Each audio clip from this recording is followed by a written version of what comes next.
First of all, thank you for the invitation, and I think yeah, this was a very good point that my colleague presented.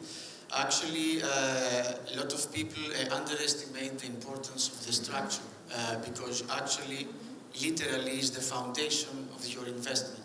So if you do not design it correctly, then you will be facing a lot of issues that maybe they will not come up during construction, but surely during operation in the first year they will come up. I think the most important thing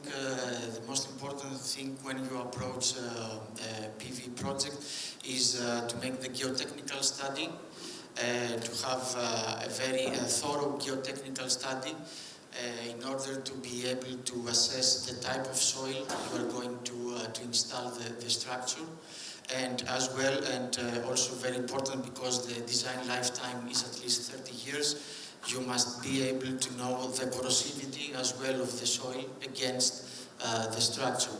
This is also very important because not many EPCs or developers pay attention to the corrosivity rate.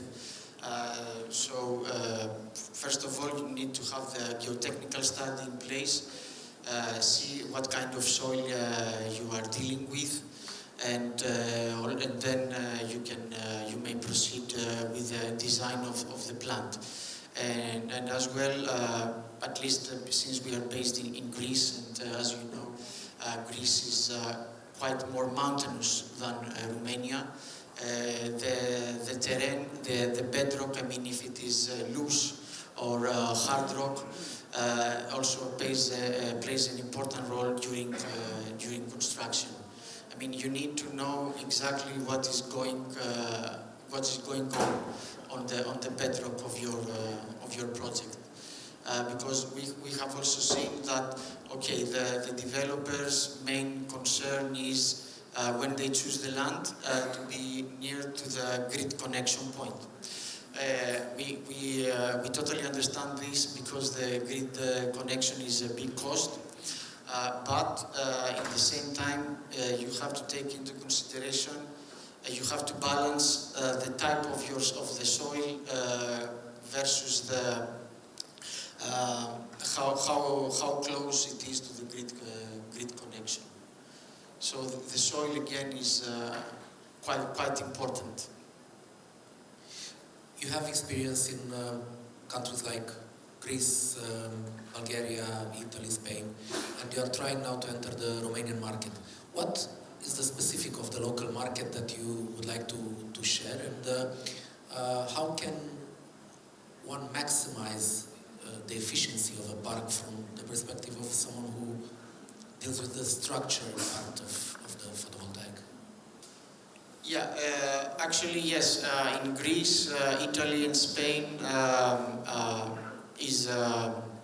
the markets are mostly tracker orientated. For sure, Spain and Italy, 85 to 90% of the projects is with tracking technology. But in Greece, because of the challenges of the terrain challenges, still 90% of the projects are with fixed structure. And this, having said that, it is because the tracking solution doesn't work well in anomalous terrains.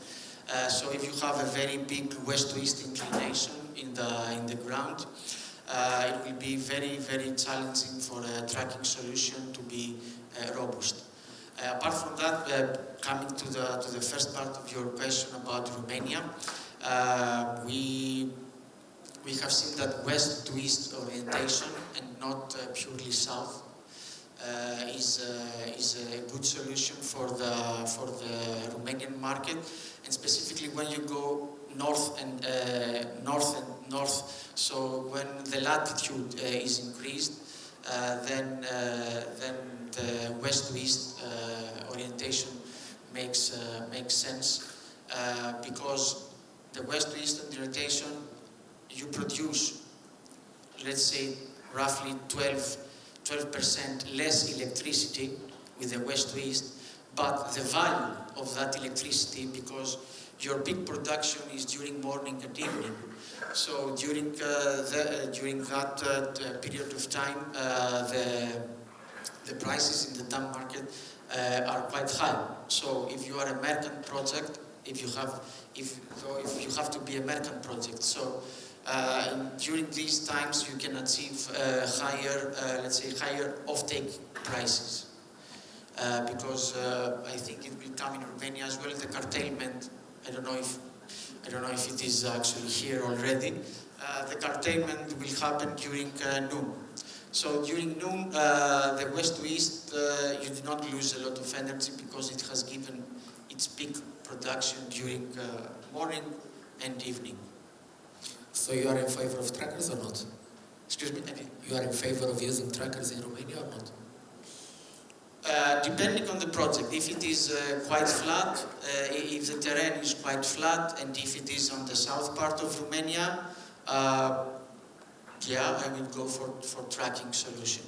But if it is in the northern part, or if it is in a region with very big wind speed, let's say from 27 meters per second and up, then I should definitely go with a fixed structure, because the tracking solution needs a wind tunnel per project. So for every project you need to have made a wind tunnel test.